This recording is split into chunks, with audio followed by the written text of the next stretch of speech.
and to the republic for which it stands, one nation, under God, indivisible, with liberty and justice for all.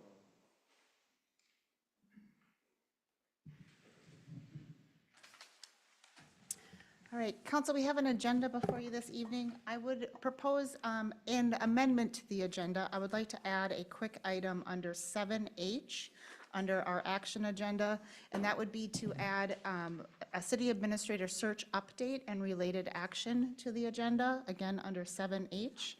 And with that, I would move that council approve the amended agenda. Is there a second? Second. We have a motion and a second from Councilmember Erickson. All of those in favor signal by saying aye. Aye. Oppose, and our motion carries. Our next item this evening is open forum. Open forum is any interested party's opportunity to address council on any topic of your choosing. I will say that tonight we do have a planned public hearing related to the 4th Street Southwest zoning map amendment. If you are here to speak on that topic, you're always welcome to speak during open forum. You can also wait until the public hearing. That will be the only topic we talk about at the public hearing, so if you have a broader topic in mind, now is a good opportunity.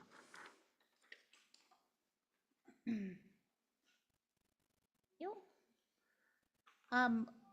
Lyle and Karen Anderson, you could approach the podium. And if you could just start with your name and address for the record, please. My name is Lyle Anderson, and my wife Karen Anderson. We live at 21850 Harrow Avenue, which is right on the Castlewood Golf Course. And I'm here to talk a bit about the porta potty situation, and that's come before your council before. First of all, I want to thank the council, the mayor, for allowing me to approach you. Okay. The situation, we've lived for 35 years, and we're both golfers, and so we've golfed there a number of times. May I ask a question for the people, for the audience and the council members? Are there some golfers here?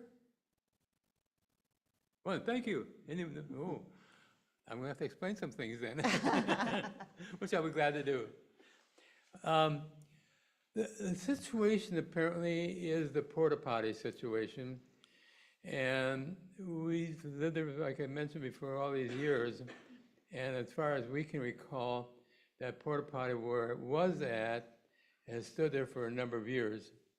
And it sits between, about halfway between the 2nd green and the 7th green. And of course, we live on the 7th green. And our property adjoins the golf course property. And I would say that we live approximately 25 feet from the green of the 7th green.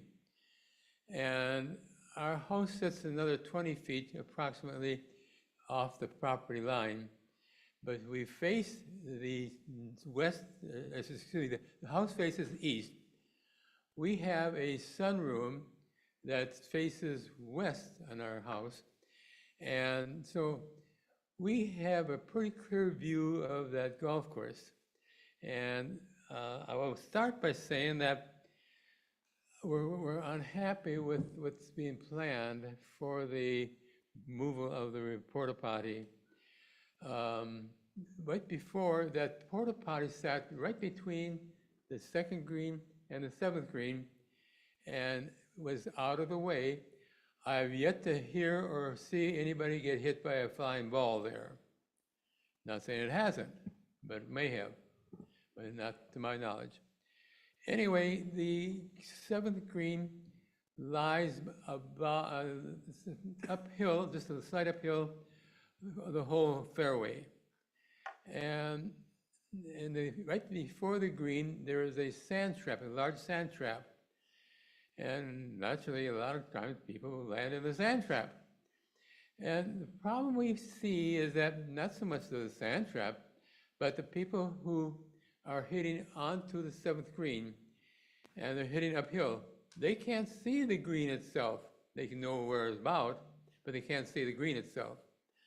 And so until they get further closer to the green.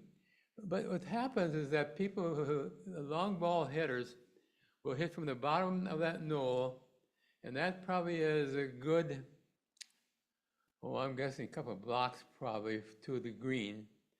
And we've seen many a time where they have to hit over the green, the sand trap onto the green, and many people will fly over on the green or fly over the green and go 25, 30 feet beyond it even, many times.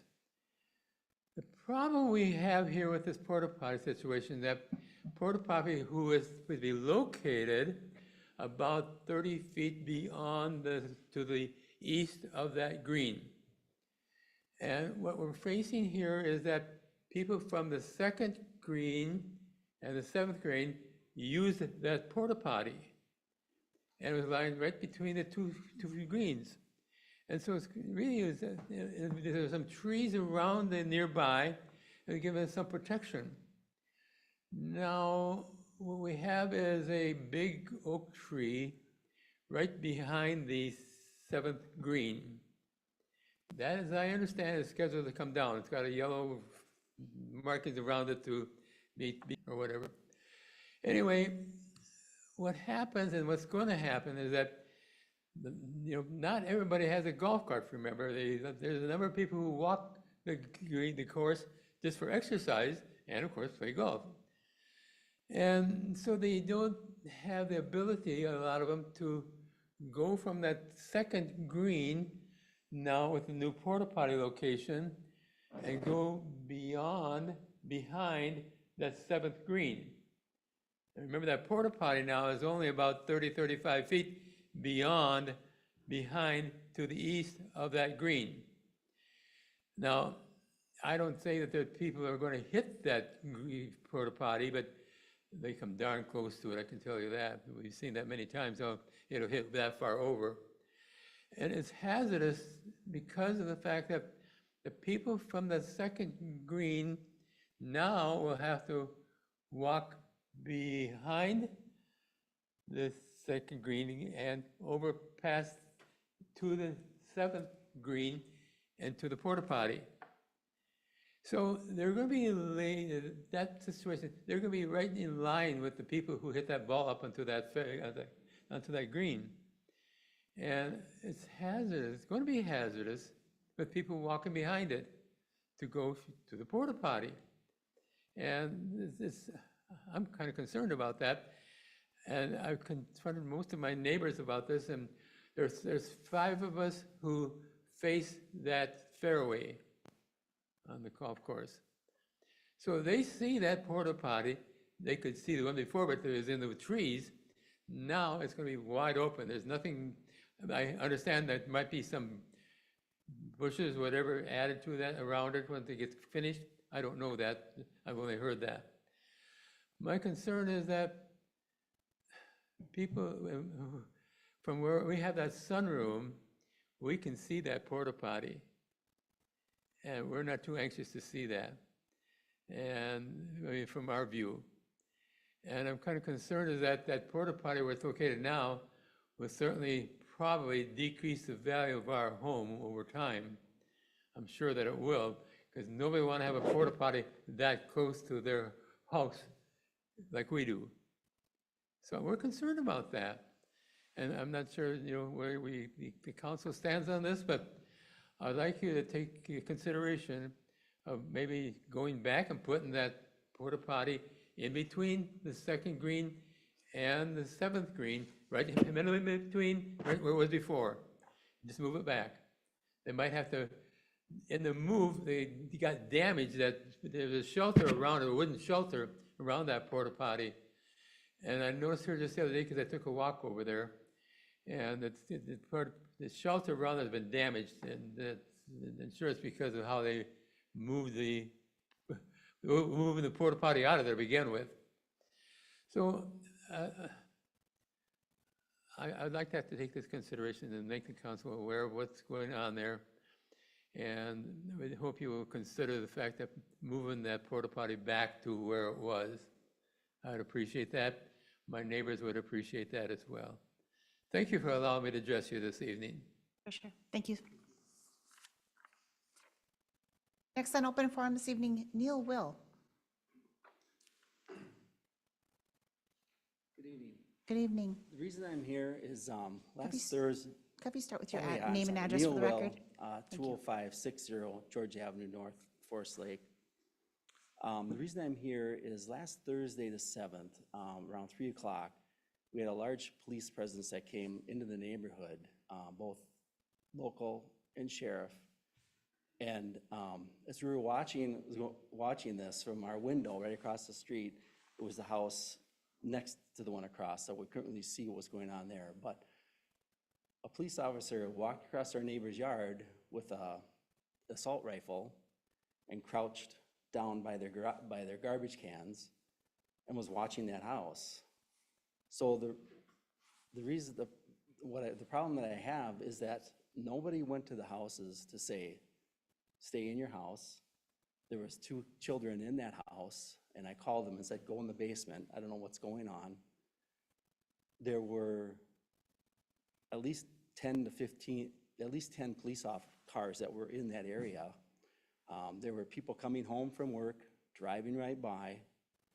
There was people walking their dog. That person did stop and get behind a police officer.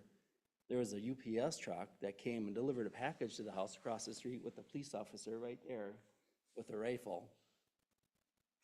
And was just aghast by this thing. Why aren't they stopping people or just waiting to see what's going on?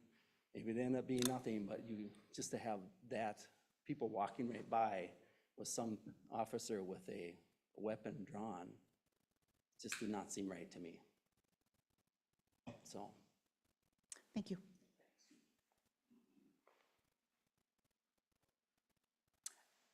Next for open forum, Kelly and Sarah, is it Hofer? Hofer?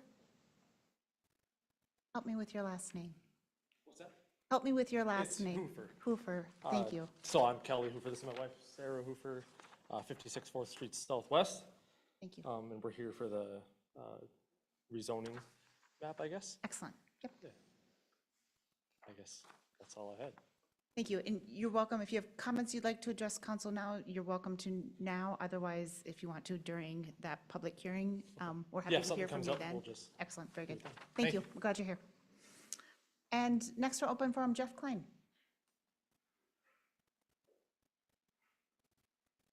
Good evening.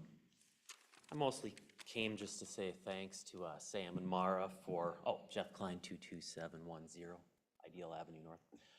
Just to thank Sam and Mara. You guys came along at a time the city was kind of going wayward back in 2016, so I appreciate everything you've done, and if I didn't get here before your term ended, I want to make sure you guys knew that. And you too, congratulations, and I hope you can keep everything going on, so I appreciate that, Blake and Hannah. And Leaf, you're only halfway through, so in a couple of years I'll have some comments for you. But as I was coming up here, I kind of looked at the agenda, and I know you guys have gone around on this, the Belts Park parking agreement. I'm not going to pretend to know any more than anyone here, so I won't argue with the agreement itself.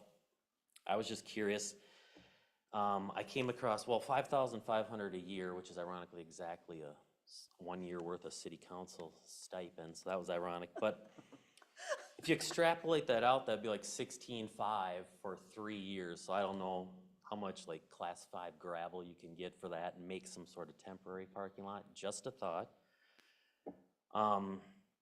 Beyond that, I just wanted to mention line 21 of the agreement. It kind of caught my eye because it's the holding over clause. You know, it's blah, blah, blah legalese, where if the city were to continue to occupy said parking lot, you'd be charged 150% of the lease agreement, which would then be, what, $77.50. But I'm not sure what that even means, because you're not actually occupying. It's like, say I were to go there and park and walk down to the park. I'm not part of the city. So that line just concerned me, that if all of a sudden when you don't have the agreement, whether it's 1 year, 3 years, or 5 years down the road, and people out of habit just continually park there anyway, I don't want you guys liable for 150% of a cost that you guys would have nothing to do with. And then there's the whole issue of, I'm sure you'd be legal fees, and they'd be calling Chief Peterson to have my car towed, and it would just kind of, so once you enter the agreement, you invoke the line 21 clause, so just, I want to make sure everyone was aware of that, and I'm sure you are. So whether you work the agreement out and give them $5.5 grand a year, that's entirely up to you guys, so, thank you. Thank you. That is the end of open forum for planned comments. Is there anybody else that would like to speak this evening that's here, maybe didn't sign up? Not seeing anyone come forward. Jillian, anybody online? No attendees raising their hand. Okay, very good. We will close open forum and bring agenda back to council. Council, for your consideration this evening is our consent agenda. We have items 6A through 6I on the consent agenda. I will entertain a motion to approve or any changes. I'll make a motion to approve the consent agenda, items 6A through 6I. Second. We have a motion and a second. All of those in favor signal by saying aye. Aye. Oppose? And a consent agenda is approved. Moving on to our regular agenda, our first item is item 7A, which is consideration of 56 4th Street Southwest, the zoning map amendment. And Abby, I believe you're walking us through this. As I mentioned previously, there is a public hearing scheduled for this. We will hear a presentation from staff. We will have a first round of questions or comments that council may have, just any clarifications that are needed. We'll then open up the public hearing, hear any feedback that public may have, and then close, bring back to council. Abby, go ahead. Thank you, Mayor Bain, members of the council. The Hoofers own the property at 56 4th Street Southwest, so shown up there on the screen.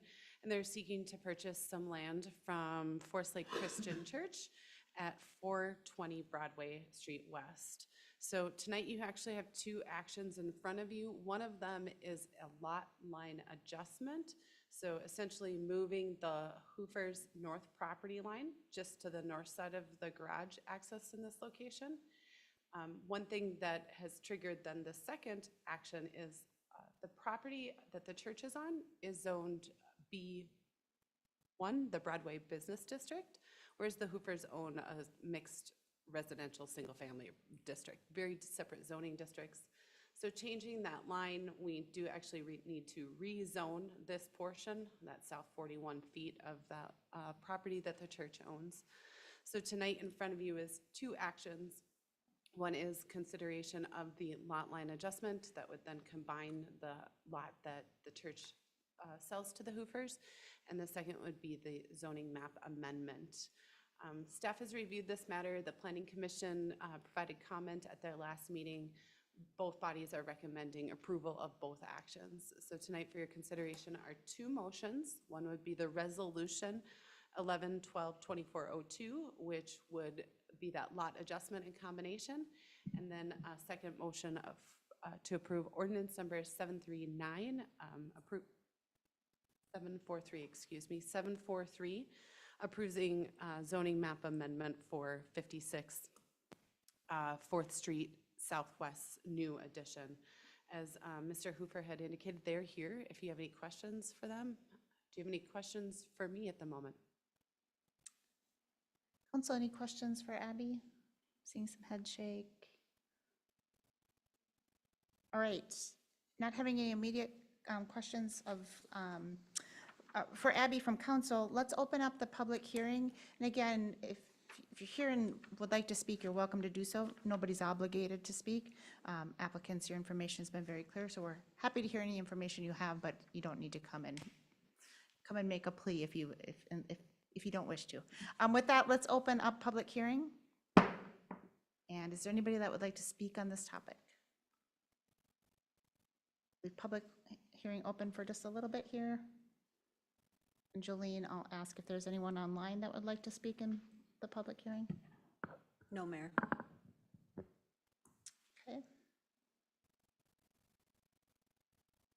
All right, not seeing anybody come forward, we're going to close the public hearing and bring conversation back to council. Council, any discussion items, or also happy to entertain a motion if anyone's ready? I'll make a motion to adopt resolution 11-12-2402.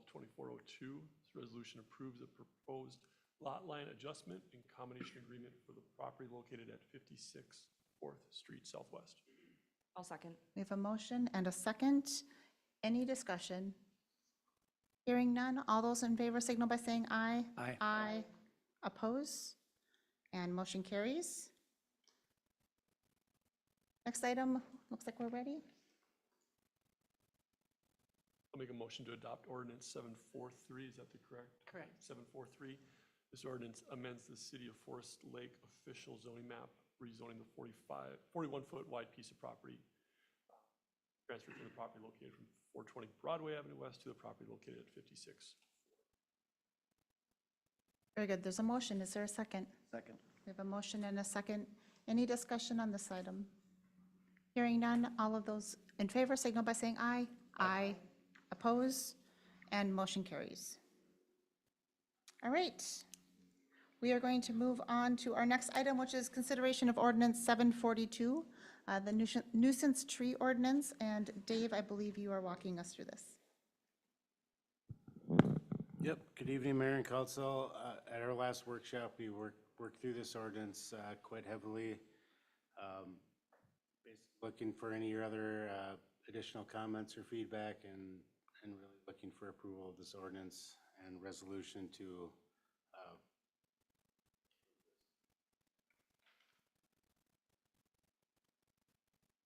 Thank you, Dave, and previous additional context for those that might be watching.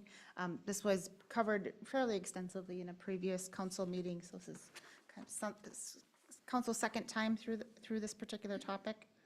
Council, any questions or additional points of clarification on this item? And are we looking for two separate actions tonight? Is one for approve the ordinance, and then is the second for the resolution for summary publication? That is correct, Your Honor. Perfect, okay, thank you. Everyone ready for a motion? I'll make a motion to approve ordinance number 742, enacting the shade tree pest control ordinance. Motion, is there a second? I'll second. We have a motion and a second. All those in favor signal by saying aye. Aye. Oppose? Motion carries. Next item, resolution. Yeah, I'll make a motion to approve resolution 11-12-2404, the summary publication. I'll second. Motion and a second. All those in, any discussion? Hearing none. All those in favor signal by saying aye. Aye. Aye. Oppose? Motion carries. All right, moving through. Item 7C, the shade tree policy, also covered in a previous council workshop, but Dave, updates for us? Yep, this is going to be the city's tree maintenance policy. The biggest part of this is that the city is taking responsibility for all right-of-way trees. That's part of this policy to say that we will maintain right-of-way trees going forward. Goes in hand in hand with the previous. Make sure that we are taking responsibility for our right-of-way trees. Very good. Thank you, Dave. I'd just like to also express some appreciation for the different, we've heard from different neighborhood members on different neighborhoods on this particular topic, and kind of encouraging us to kind of formalize what our policy should be on this topic. And so this has prompted us to do so. I think we are a little overdue on this topic, but happy to see that we are at this point to approve. Council, any other comments or questions on the policy? Anyone ready for a motion? I'll make a motion to approve the tree maintenance policy. Motion, is there a second? Second. Motion and a second. All of those in favor signal by saying aye. Aye. Aye. Oppose? And motion carries. All right, next item, consideration of property maintenance at the airport residential structure. Dave, this one is also yours. Mayor and Council, it's been brought up a few meetings ago about maintenance at the existing structure at the airport. As you can see on the screen, the house that's been there, the old building that was at the north side of the airport. We met with Councilmember Erickson. Jolene and I have met out there and kind of came up with ideas of how to do some maintenance out there. We're just looking for council approval or majority approval of what we want to do out there for maintenance. Cutting down the overgrowth around the building and then adding that to mowing around that area twice a year, basically, when we ditch mow, spring and fall.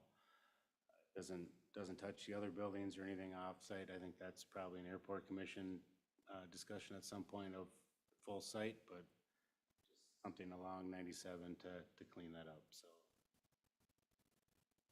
Like I said, staff have met with council member, and we just want to make sure that everybody's on the same page, and that's what we want to do out here for some cleanup. Dave, is that pile of lights that were brought out there years ago still Yeah, there? so that pile of lights, if you can see my cursor, that's kind of right here Yeah. Where's your cursor? on the screen. Oh, Those are the lights that were bought for Fenway that never got put up. So there's the 3 outbuildings that are still standing, and then the house. So this house is the one that's closest to 97. Was just discussed that we should clean that up to make it look a little neater as traffic drives by, and I think there's more abatement of as far as asbestos and other cleanup for those other properties that needs to probably be talked about a little bit more before we make a decision. Staff can probably just cut down and start maintaining going forward. lights that are on the property, are they visible from anything else They're besides the air? in the air, they're growing into the ground, so I mean, it's, Yeah, that's the problem.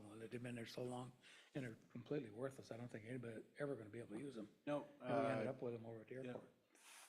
Al Hauge from FLOD did meet with somebody to have them take a look at that last spring, and they said it's basically, would cost more money to try to rehab them and get them working versus going to LED now, so they really have no value. It's just figure out who's actually responsible for them. They're not technically the cities, and store them there for the time being, so that's probably a discussion for a different day. This is more just about that cleaning up around the house right now. Yeah, the house and the buildings, those lights, I mean, those are all up, significantly higher than the road. And so when we walked the property and identified these areas outlined in red, it's really what you can see as you're going by on the road. But Dave is right, we need to have a broader discussion another time about what to do with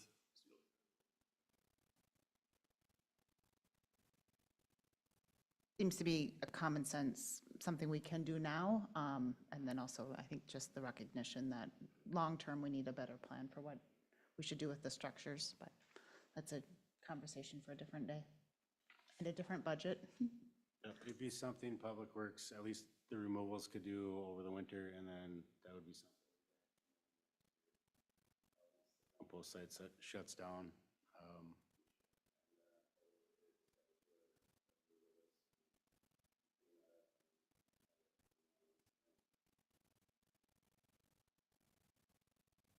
Sounds like a good approach.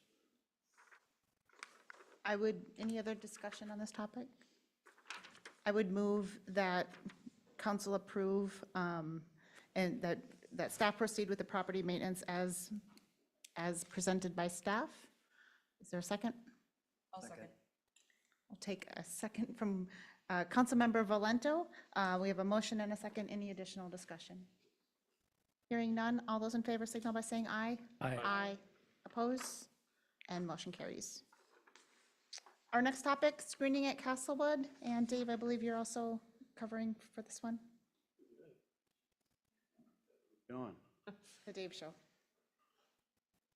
I can bring up some pictures. We brought this up in a previous discussion meeting. So as you can see, if you can see on your screen, the yellow dot is where the existing portable enclosure is. Staff moved it to the red location, mainly because it's at where the golf cart paths are, and we've got multiple complaints every year of that. This enclosure can't get serviced during the spring and fall when the moisture's out there, so they can't drive, they don't want to drive out on the grass, they don't want to drive on the fairway and the green. So in talking with the contractor for some golf, they recommended relocating to where that 2nd and 7th green comes in. We also relocated the one on the south side. That's not pictured on here, but that also got moved off of a golf cart path, so the vendor can service that year round. It's the main reason why we. City ordinance has it screened 3 ways, that you can't screen you screen from the road and the adjacent property owners. So Public Works basically based it due west on this picture, right back down the. Here it's right in between the golf cart paths, just that's for the service part, and just for traffic, it's the future plans. You can see the concrete on there too is offset. That's where gonna be a recycling and garbage can to have trash, so people can throw their trash as they go through the course as well. But that's looking to the north, to the residents to the north. South. This is farther down the green, looking back at where we put the new enclosure. And this is where that existing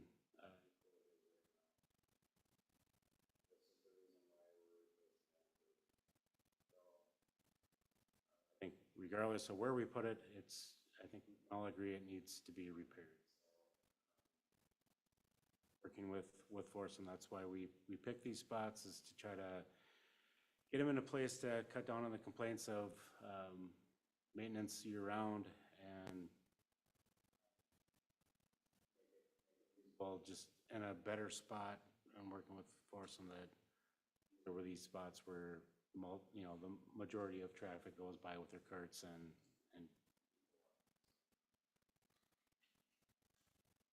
the main complaint is that it's not screened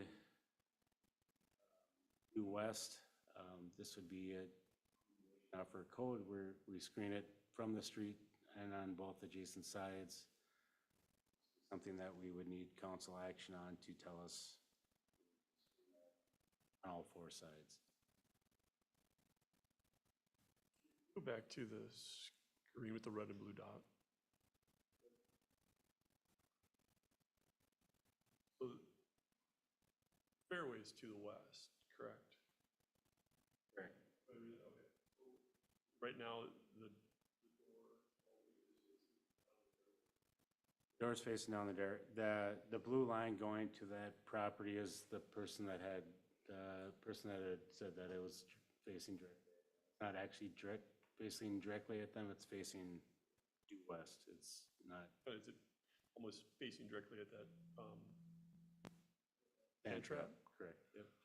Which way was the previous structure facing? Previous structure is facing pretty much due north. So for those properties closest to the new enclosure, it would be an improvement over what's been. Correct.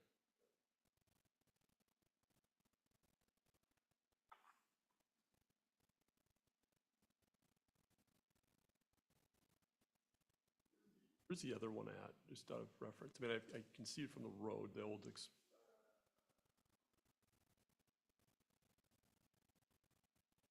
Existing is right here, right up on Highway 97. It faces east, correct? Correct, and then that has been moved.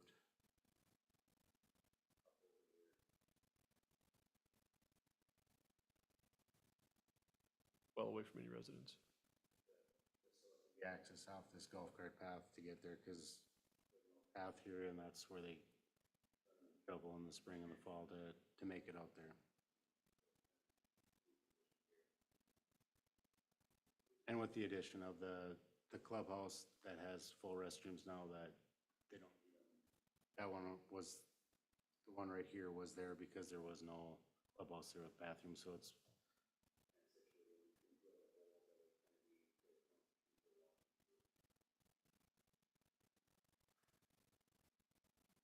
So it wasn't a guess of where we were putting, it was number one for maintenance, number two, just to kind of put them in better spots of where they should be located.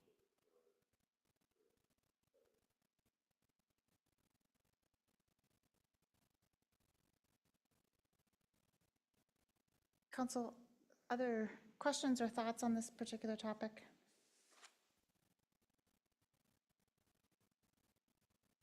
I could go either way on this one. If it is perceived to be if not having four sides in a particular location needs an exception, and that is something that we have four sides, I can see a strong argument for that. I wouldn't advocate that we do it on all of them. I think it's on an exception basis. But also, there is a strong argument that what is planned is significantly improved from what has been. I could go either way.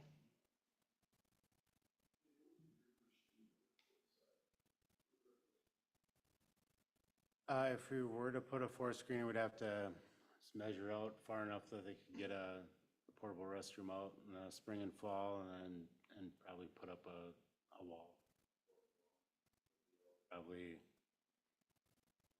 like dimensions of the bathroom, but probably 4 feet out, and then another. It would be kind of essentially a standalone wall.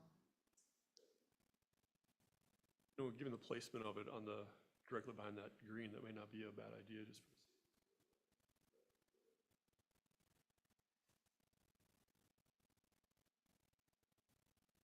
I think it's worth it on this property. Again, I think there's also, it's a case-by-case basis. We don't necessarily need to. I think there's a lot of places where 3 is more than sufficient. So to do an exception on this one, I can certainly wrap my head around. And I see some heads nodding. I think it is kind of the neighborly thing to do there. If there's that concern, you know, for some little bit additional money to screen it, all forward, probably.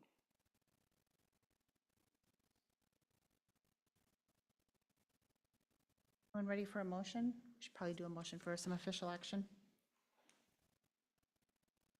Make a motion that we have Public Works screen that, put up a fourth side on that porta potty on the 7th green of Castlewood. Motion, is there a second? I'll second. Motion, second. Any further discussion? Hearing none. All those in favor signal by saying aye. Aye. Aye. Oppose? And motion carries. Our next item this evening is consideration of the St. Peter's Church parking lot agreement. Jolene. Thank you, Mayor. Following the October 28th meeting, when council directed staff to revisit conversations with the church, I and Dave actually went and met with Father Bodine and his business administrator, Christine Erickson, to discuss the status of the agreement that had been presented to the city last summer and kind of just dropped off the radar. They were appreciative to re-engage conversation with us and to get something in place. So tonight before you is the revised agreement with a couple considerations for council. This agreement would be in effect from December 1 of this year to November 30th of next year. The church has asked that the agreement have some renewal terms included so that if things are working well and it seems to be a benefit to both parties, the agreement can automatically renew. They've also asked for some termination language during that renewal period to be included. That updated agreement was emailed out to you today. It is included in the packet that's online as well. One other portion of the agreement that I'd like to bring to your attention is paragraph 10, which references snow removal. The church is asking that the city assist in removing snow from the sidewalk south of Belts Park to the Scandia Cemetery along South Shore Drive. This is outside of the city's snow and ice removal policy. So in order for council to approve that, this agreement does include a waiver of adherence to that policy. Should council not wish for that snow removal to be included, we can strike that from the policy, and that's the one, or from the agreement, and that's the one we would have Mayor Bain sign. Otherwise, this is a one-year contract with the ability to renew for up to 3 years. And I'm happy to answer any questions, and I know Amanda worked really hard on this as well, so she is happy to answer questions as well. Thank you. Council, questions we might have on this topic? I mean, that holding over paragraph is an interesting one to include. How does that work out? Yeah, thank you, Honor Council. So that's a pretty standard holdover language. This agreement was one that the church wanted to use. And so at this point, this kind of most recent iteration was to remove as little as needed to be removed, because our understanding was that the church had kind of already approved what they wanted, and much changes, or too many changes probably were going to require them to reanalyze it. That said, there were some things around like not allowing certain religious expression that we removed, because as a city, we simply cannot agree to that, the government entity component. Also, generally speaking, as the individual mentioned during the public comment, this is a weird situation because we're not exactly we're not living on the property or renting it for a business. So from an enforceability perspective, I'm not quite sure how they would be able to enforce that provision. But I do think that the reality is, if this agreement is a short-term agreement and in the future there's going to be something else, we'll have to figure out what that something else is. And when I say that, I mean what the other parking is going to be, and then likely what would need to happen is some sort of a sign at the church parking lot that says this is not parking, right? This is private property parking. So that would be something that I would advise the city to put in place if/when this agreement is no longer in play. Does that answer your question? Should, okay, should that be the case, it seems there's an automatic renewal, right? So it feels like the best answer is until we have another answer, or until we have another solution, we would allow for that automatic renewal. We stay within the agreement, we stay within the terms, the pricing that the contract allows. So it seems like that holding over is really only triggered if we choose to terminate. Is that right? Yes, or exactly, once it expires and they told us to get off, but we refused to get off, essentially. Triggers. So us doing some level of signage would essentially be our notification to the public that, hey, this is no longer considered. That would be my recommendation. Understood.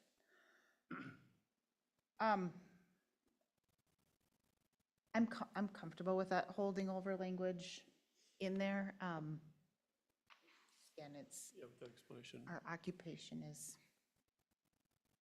the premise is just a parking lot, but I'm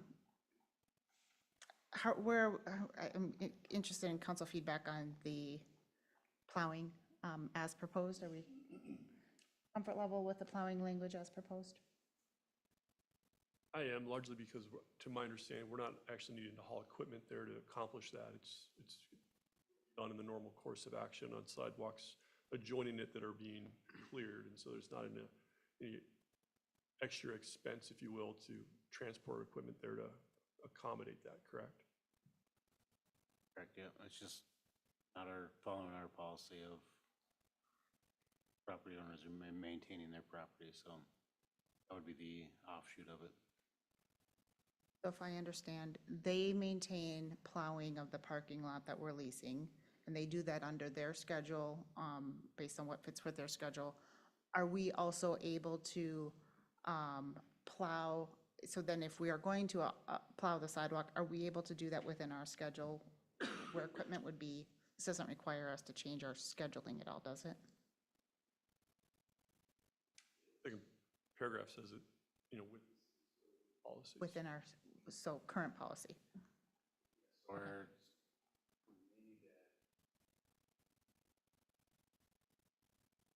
we need to add that in, that we're waiving our policy, but also following our policy.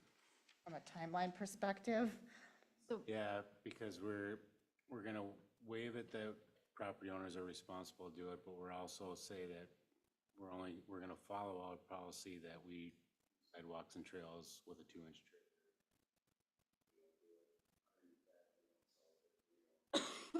So we're following our policy, but we're not gonna follow our policy.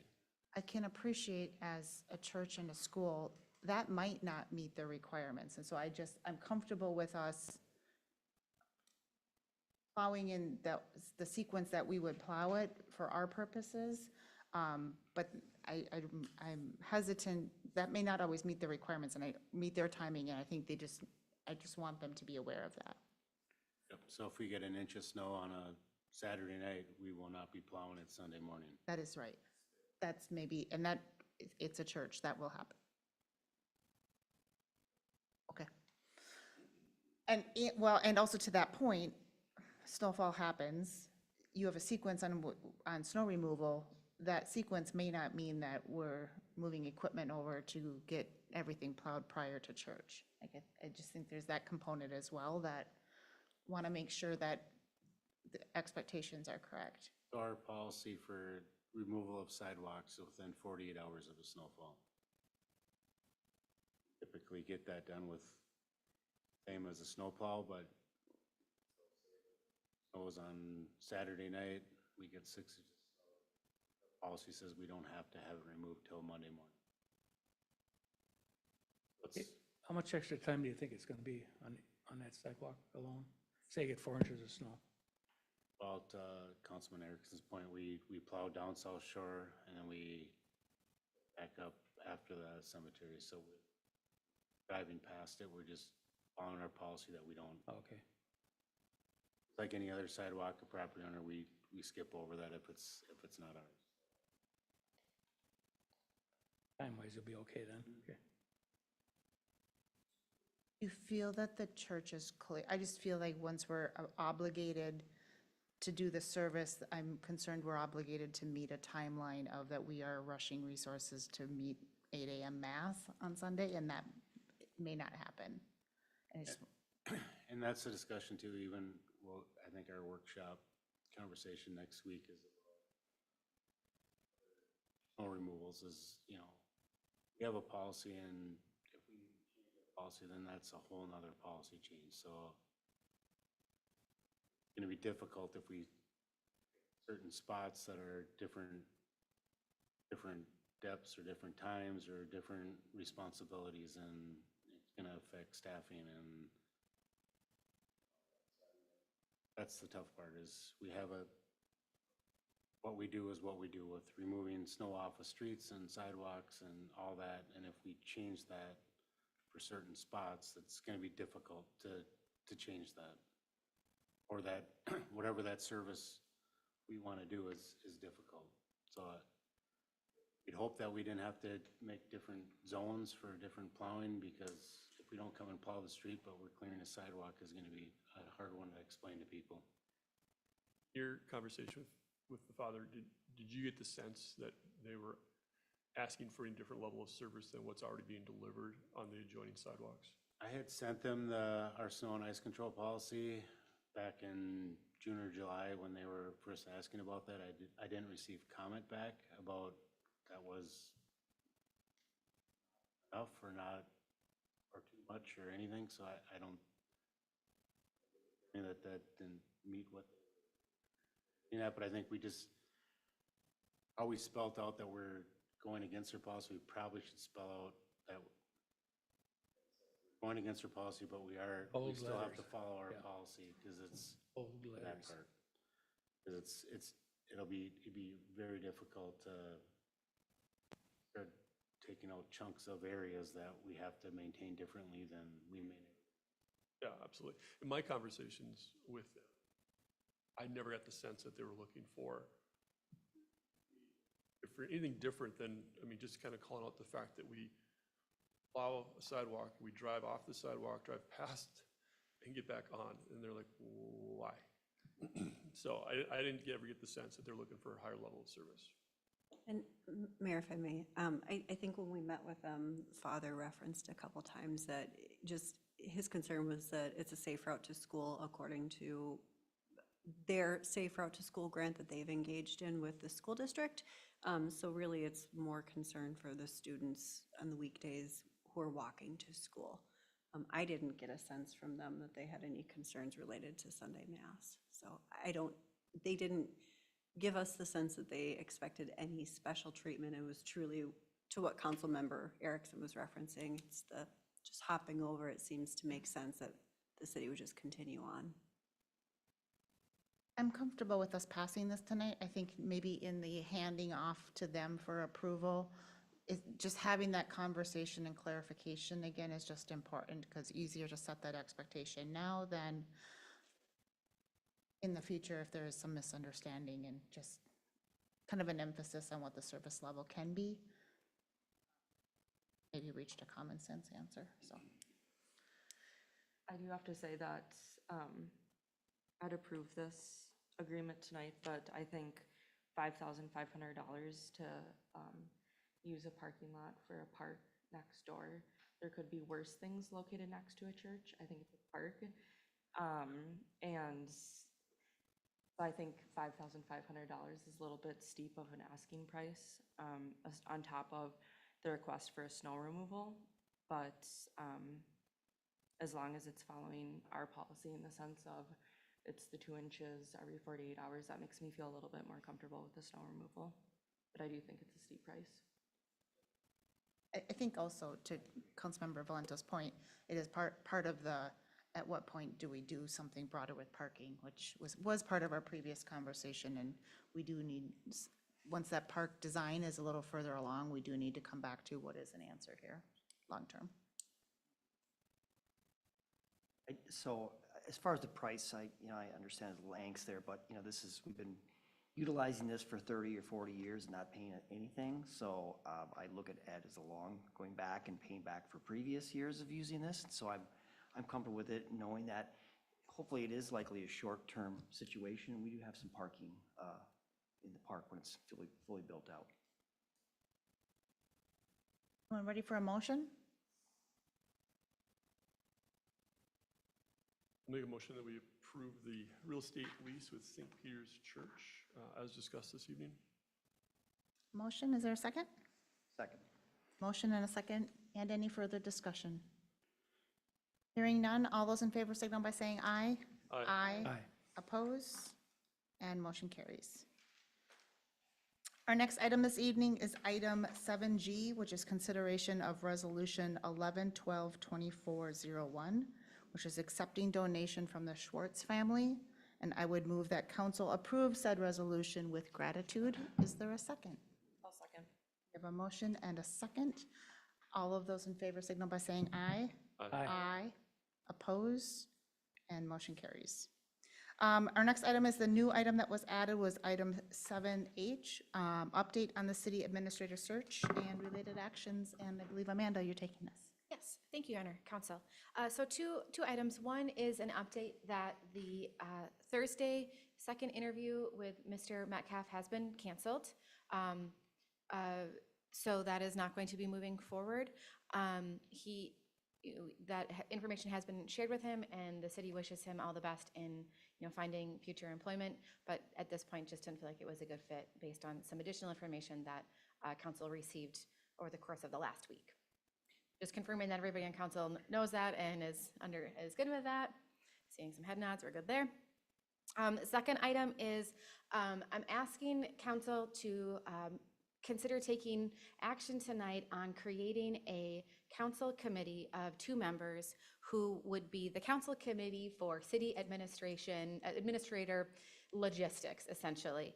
And to date, it's been a little bit difficult to schedule different things, to sort of make process decisions, because we have to go back to the whole council, get guidance, and then come back. That just makes for sort of a slow process.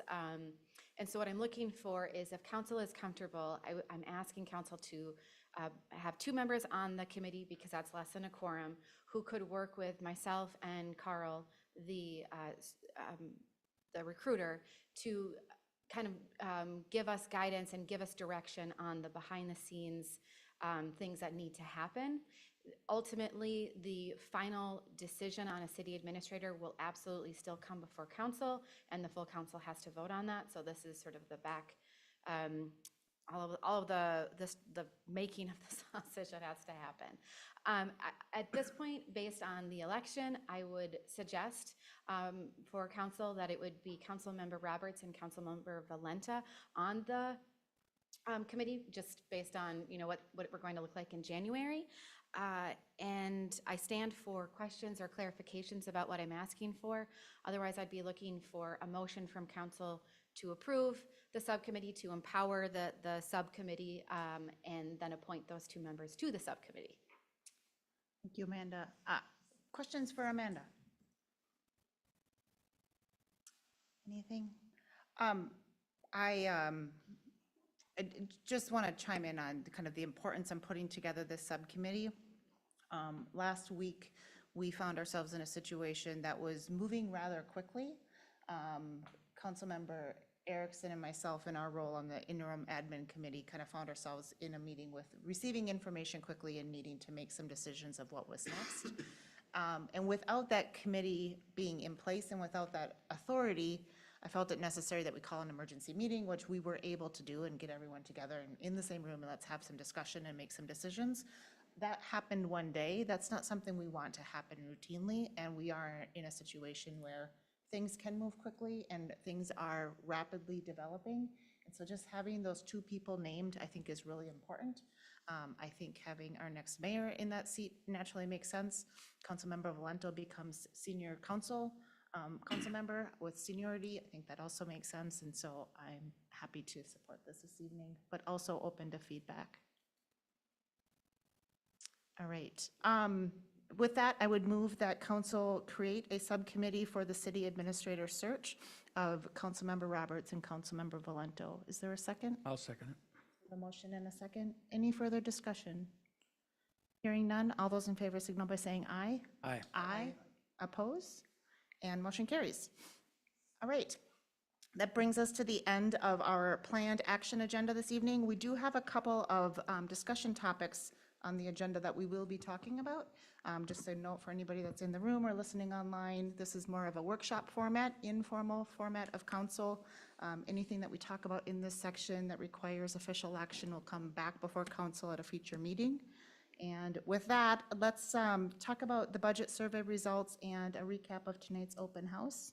And Kevin, I'll kick it. yours. Yes, I'll kick this conversation off. So Mayor and City Council, tonight we held our budget open house upstairs prior to this meeting. And then we also held an online budget survey from October 21st through October 31st to give citizens and residents a chance to respond to some questions and some feedback on the 2025 proposed budget as it currently sits. Included in your packet is the results of the online survey. We had 24 responses in total, with all the responses and questions attached to that as well. So really what looking for is just discussion. If there's any feedback or thoughts that City Council had on that online survey, as well as any feedback that they received from the budget open house that you would like to discuss. And then additionally, next week at our City Council workshop, we will be talking about the 2025 proposed budget and seeking any final direction at that meeting. So if there's anything the City Council would like me to prepare in advance for that meeting, I would like that direction tonight as well. So with that, I'll open it up to you for discussion on the 2025 budget. Thank you, Kevin. Council, I guess any questions or points of clarification around the materials that were received as part of the survey? Any points of discussion that come out of that? We had very small attendance at the workshop tonight. I do appreciate this, putting that event together takes a fair amount of effort on many people's parts, and so I really appreciate the effort to put that together. I think it's always important that we make information available and we do our best to notify individuals that that meeting is going to take place and this information, and we provide the space and the platform for feedback. People may not always take us up on that, but also how people prioritize their time and who shows up to what is also a point of feedback. And so there are times when an empty room also provides some good feedback. So although we don't have specific points of comment, I think we do have some additional data points tonight that we didn't have before. And so I still think it's a valuable exercise. I also appreciate that the information available will be put online. And we have several meetings and several cycles before we take action on the budget, so there's still some opportunity for engagement if people want to provide it. Maybe let's pivot to what's next. So we have this on a workshop next meeting, and then the meeting after that, just a reminder that Kevin will not be at that last meeting in November. Also, traditionally, we have canceled that meeting in November because it's the week of Thanksgiving. Agenda is fairly light right now. I don't think there's anything on that agenda that would say we need to have that meeting. Or am I misspeaking? No, we do need to have that meeting. Thank you. But we will not be able to have a broad budget conversation that's kind of Kevin supported with all of Kevin's graphics and information. And so it'd be good to kind of narrow down what else we might need to talk about for the workshop next week. So with that, what would we like to see for that meeting? I'll just kind of open it up.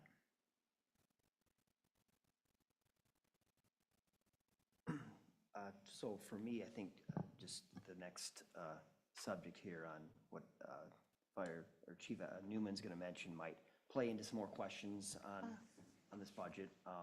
So do you want to pivot to that and we can come back and talk more about budget? I mean, one feeds the other, to your point. Let's do that. Let's put a hold on this topic. Let's pivot over and get an update about the fire captain position, and we'll bring it back. Okay. Mayor, Council, in February 2024, the fire department applied for the Staffing for Adequate Fire and Emergency Response, or SAFER grant, to fund a full-time training captain's position. As part of the budgeting process, the fire department included this position in the 2025 budget, and ultimately we were not successful in getting the grant. Therefore, we'd like to remove the position of the full-time training captain from the 2025 budget. We plan to use the first half of 2025 to reevaluate the full-time staffing plan, staffing needs, and collaborate with the Joint Fire Board and new city administrator on a succession and staffing plans. We would like then to present staffing proposals to the city council in preparation for the 2026 budget. Can you remind us the amount that was in budget, the Foresight portion of that position that was in budget? Mayor, it's about 140,000 is the total all-in budget with that, with the city of Columbus paying roughly 20% of that.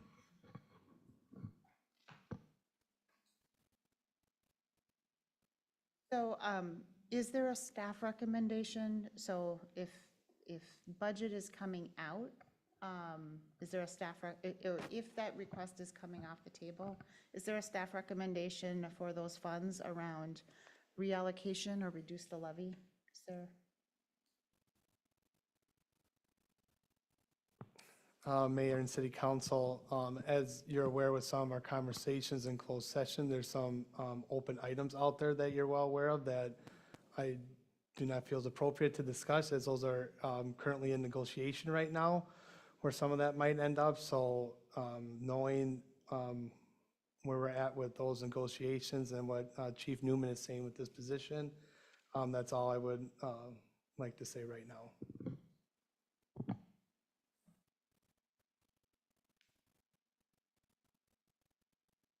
So should we, any more questions specific for Chief on the fire captain position?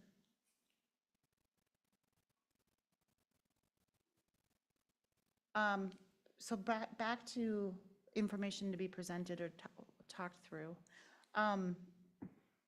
Let's maybe just talk about setting up materials for the meeting and kind of what's needed.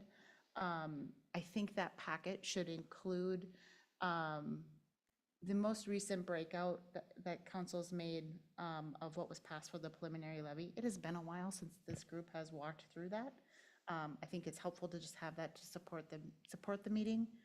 I don't have any, personally, I don't have any particular asks of, I needed the clarification of what the recommendation was for the fire captain.